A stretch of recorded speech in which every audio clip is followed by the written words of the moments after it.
단계적 일상 회복 시행 이후에 코로나 상황이 악화되자 정부는 오는 29일 월요일 방역 강화 대책을 발표한다고 밝혔습니다. 예, 어떤 내용이 담기게 될지 한림대 강남성심병원 감염내과 이재갑 교수 모시고 의견 들어보겠습니다. 안녕하십니까? 네, 안녕하세요. 네. 오늘 코로나19 상황부터 정리를 한다면 신규 확진자 수는 4,000명에 거의 육박했고요. 네.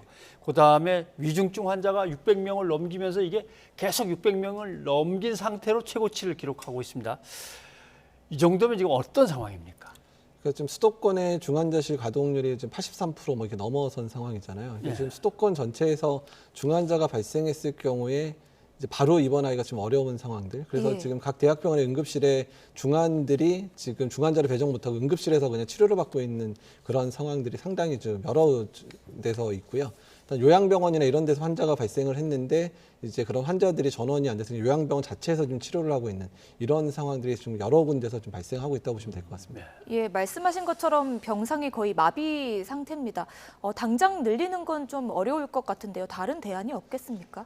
일단 지금 상황에서는 일단 병상 확보 행정명령이 내린 게 수도권 비수도권에 내려져 있는데 좀 조금씩 추가가 되고 있긴 한데 적어도 2, 3주 정도는 시간이 더 걸릴 것 같은 상황이기 때문에 일단 지금 상황에서는 병상 자체를 이제 효율화시키는 방법. 그러니까 빨리 좋아진 환자는 빨리 이제 전담병원 형태로 이제 보내고 또 이런 식으로 해야 되긴 하는데 문제는 전담병원의 병상도 좀 거의 꽉 차 있어서 이게 지금 이렇게 순환이 잘 안 되는 예. 상황들이거든요. 그러니까 이 부분들을 2, 3주간 촉진하는 방법들로 해야 될 가능성이 높아서 어쨌든 지금 솔직히 뾰족한 대책이 없는 게 사실 상당히 걱정입니다.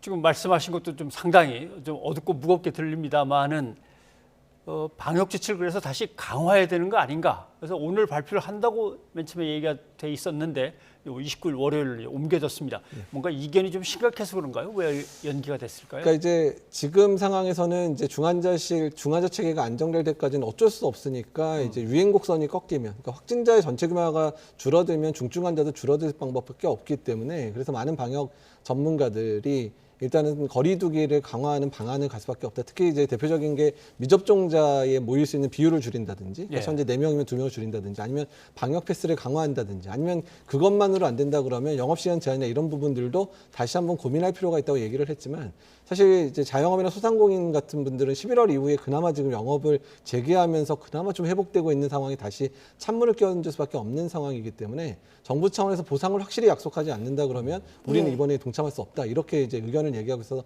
상당히 좀 논란이 많이 되었었습니다. 예. 교수님께서 코로나19 일상회복지원위원회 위원으로 참여하고 계십니다. 어제 4차 회의가 열렸다고 하는데요. 관련해서 좀 얘기가 나온 게 있습니까? 그러니까 일단 이제 방역의료 분과 같은 경우 지금 상황이 너무 이제 심각하고 현장 상황들에 대해서 공유를 했고, 예. 그다음에 그러기 때문에 지금 방법에서는 일단 유행 규모를 낮출 수밖에 없으니까 일단은 이제 아까 말씀드린 그런 방역 대책을 추가할 필요가 있다고 이제 말씀을 드리긴 했는데 자영업 하시는 분들의 반발이 상당히 좀 심했었던 상황들이거든요. 그러니까 이제 그런 부분들 때문에 그러니까 오늘 사실은 이제 어떤 게 발표될까 저희가 이제 기다리고 있었는데 조금 더 논의가 필요하다. 특히 이번 주의 상황에 대한 평가를 하고 나서 이번 주말에 다시 위기 대응 평가를 다시 한번 하거든요. 그 평가를 보고 결정을 하려는 것 같기는 합니다. 예. 소아 청소년의 경우 확진자 수가 500명을 이제 넘기는 것 같습니다. 그렇죠? 예, 하루에 500명씩 넘기고 있는데 그래서 아직도 백신을 갖다 제대로 못 맞고 있으니까 빨리 맞읍시다. 이제 독촉도 하고 하는데 우려는 없습니까? 다들 그게 조금씩 이제 부담스러워서. 예, 근데 이제 사실 그러니까 소아청소년에서 지금 가장 걱정이 되는 거는 화이자 백신의 이제 심근염과 관련된 부분이기는 하는데요. 예. 일단은 지금 16세, 17세에서의 빈도가 제일 높게 나오고 미국에서는 그다음에 이제 15세 미만에서는 그 빈도가 좀 떨어지기는 합니다. 절반 정도로 떨어지거든요. 예. 그리고 혹시라도 발생을 하면 일주일 내에 대부분 이제 심기능이 회복이 되면서 대부분 회복되더라 이렇게 나오고 있어서 일단 그거에 비해서 사실 지금 소아 청소년에서의 중증 환자 발생도 좀 꽤 늘고 있는 상황인데다가 학교의 등교 수업까지 계속 유지를 하려면 일단 소아 청소년의 접종은 상당히 중요하거든요. 그래서 여러 가지 이득의 측면들이 오히려 이상 반응이나 이런 거에 대한 것보다 훨씬 더 높다라고 보고 있기 때문에 일단 접종은 꼭 강력히